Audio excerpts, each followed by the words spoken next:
Flamengo fez o que tinha que fazer. O Flamengo tem que colocar o time mais forte que puder no Campeonato Brasileiro. As outras competições, a Libertadores, na situação em que está, e a Copa do Brasil, acho que não deveriam ser prioridades. Só que não é o Barbieri que resolve, isso vem de cima, a determinação vem de cima, não é ele que vai resolver se vai colocar reservas ou não. É diferente do Renato Gaúcho, do Mano Menezes, que tomam as decisões e os dirigentes acatam. O técnico do Flamengo não tem hoje tamanho e peso e autonomia para isso.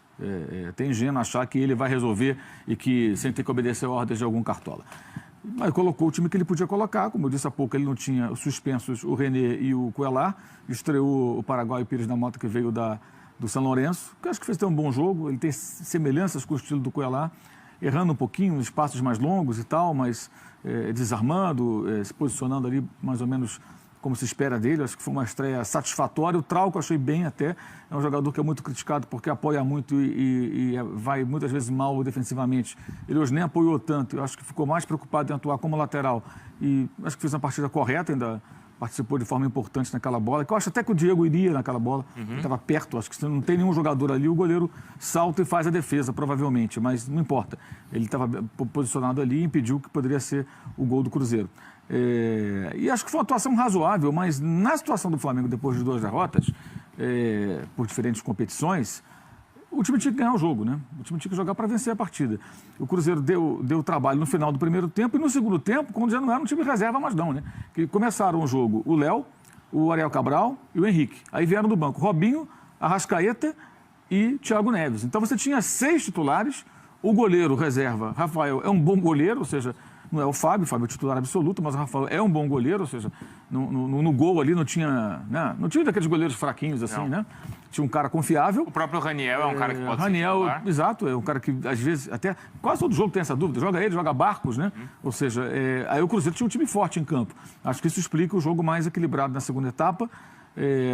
A posse de bola do Cruzeiro foi praticamente a mesma do Flamengo, ao contrário de quarta-feira, quando o time teve um outro comportamento, uma outra estratégia de jogo, né, pela Libertadores. E acho que, como disse o Mano Menezes ali, foi um risco calculado. O Cruzeiro não está dando a importância ao brasileiro que poderia, prefere priorizar a Libertadores e a Copa do Brasil, está bem claro. Ele tem uma vantagem sobre o Santos, que é bem considerável, ele venceu na Vila Belmiro. Ainda assim, colocou várias reservas hoje no Maracanã, pensando no jogo de volta pela Copa do Brasil. Leitura óbvia, é prioritária a Copa do Brasil para o Cruzeiro, e não o Campeonato Nacional, não a Série A. Então, dentro desse raciocínio, dessa opção do clube e de seu treinador, normal, perdeu, mas poderia até com um pouco de sorte ter conseguido algo mais. Achei que o Vitinho subiu um pouquinho em relação a outros jogos, teve uma atuação um pouco melhor, e vale registrar que o público de hoje foi maior do que o público de quarta-feira, né?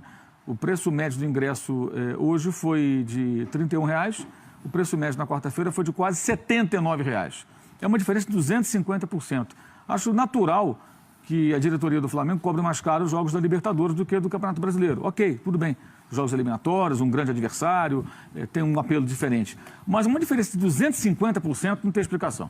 Se você tem ali 100% já é muito, 250% mais caro. Então, na quarta-feira, inclusive até estou me baseando pelo testemunho de quem estava no estádio, quem esteve quarta esteve hoje, achou que hoje, inclusive, o Flamengo tinha mais cara de Maracanã, mais clima de jogo em casa do que na quarta-feira, com aquela grande plateia que ela estava, que parecia a torcida do Arsenal. Negócio, uma geladeira preta e vermelha. Hoje foram 55 mil pessoas. Na quarta, 45. Exato, diferença de 10 mil pessoas. Para arredondar só, o número na quarta, se não me engano, 3,5 milhões. Sim. Hoje 1,5 milhão. 1,5 milhão. O Flamengo quer o quê? Ganhar mais 500... Quando você tira o dinheiro do consórcio, mais 700 mil, mais 500 mil, isso vai mudar para o Flamengo? E talvez, não vou dizer que perdeu para o Cruzeiro por isso, óbvio que não. Claro. Mas se você quer ter mando de campo, você tem que ter a torcida, o estádio cheio, e aí não é com mais 700 mil, 500 mil que vai resolver. Você tem que procurar criar atmosfera no estádio para poder ter mais chance de avançar. Pega no jogo dia 29, vamos fazer a mesma conta, ver o preço médio do ingresso do jogo do Cruzeiro contra o Flamengo em Belo Horizonte. O Cruzeiro não vai colocar o preço médio a R$ 79,00. Ele vai encher o Mineirão e vai querer a sua torcida do lado para poder garantir uma classificação bem encaminhada. Mas acho que nas circunstâncias foi assim, normal, e para o Flamengo acabou sendo bom para ter um pouco de paz. Agora, quarta-feira vai ser complicado, porque a tendência é que ele repita essa equipe com a volta dos que estavam fora. Aí não sei se vai o Uribe, que não jogou também com dores musculares, ou se fica o Dourado, ou se entra o Lincoln. Ele falou que vai escolher o centroavante de acordo com o adversário, mas enfim, deve voltar o René e voltar o Cuellar. Se ele repete o mesmo time, vai ser bem complicado. O Grêmio está jogando agora contra o Vitória, está vencendo e está com um time reserva. O Grêmio vem descansado. O Flamengo não tem nenhuma vantagem além da vantagem teórica de jogar em seus domínios. O jogo foi 1-1, não tem gol fora na Copa do Brasil, não tem nada. Então tá igual, tudo igual.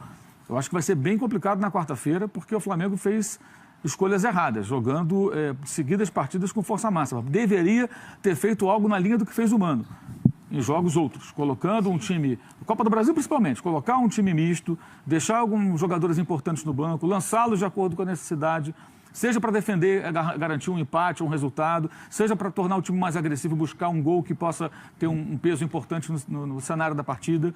O Flamengo está colocando praticamente o mesmo time. E isso custa caro, tem uma hora que vai custar caro. Pode ser na quarta-feira, ou pode ser domingo contra o Atlético no Paraná. Não dá para jogar 3 competições com os mesmos jogadores direto. Isso é impossível, é inviável. A conta vai chegar e pode ser na quarta-feira, mas é uma decisão do clube, né? Existe um componente eleitoral muito grande aí também. O Flamengo tem eleição no final do ano, né? E o vice de futebol é um dos candidatos à presidência. Evidentemente, isso acaba contaminando nas escolhas também.